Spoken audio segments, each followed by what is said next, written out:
గుడికి వెళ్ళే ముందు ఎంట్రీ ఇదన్నట్టు. ఇక్కడ కొబ్బరికాయలు తీసుకొని ఇటు ముందుకు వెళ్ళాలన్నట్టు. హుజరాబాద్లో శివాలయం టెంపుల్కి వెళ్ళాం, చూసారా. ఇక లోపలికి వెళ్తున్నా నేనైతే. ఈరోజు అయితే ఇక కొద్దిగా ఇప్పుడైతే, ఎందుకంటే ఇప్పుడు కొద్దిగా లేట్ అయింది కదా, కొద్దిగా ఇక్కడైతే మేము వెళ్తున్నాం. వెళ్ళి లోపలికి వెళ్ళి ఇక్కడిని ఆడ లైన్ కట్టాలన్నట్టు. ఇక్కడ ప్రసాదం పెడుతున్నారు వీళ్ళైతే, వెళ్ళిన వాళ్ళకి ప్రసాదం పెడుతున్నారు. లోపటినైతే ఇక్కడ శివ కళ్యాణం ఉందంట, ఇప్పుడు శివ కళ్యాణం చేస్తారంట. అందుకే లోపటినైతే అన్నీ రెడీ చేశారు. శివ కళ్యాణం కోసం అయితే అన్నీ రెడీ చేసి పెట్టుకున్నారు.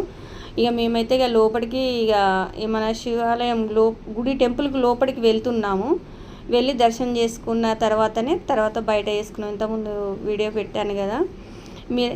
ఎందుకంటే ఇక్కడ హుజరాబాద్ టెంపుల్లో చాలా చూసారు, ఇక్కడ లైన్లు ఉన్నాం. ఇక్కడనైతే ఒక అమ్మాయి మా ఛానల్ చూస్తుందంట, హాయ్ చెప్పింది. వీడియో నచ్చితే లైక్ చేయండి, షేర్ చేయండి, సపోర్ట్ చేయండి.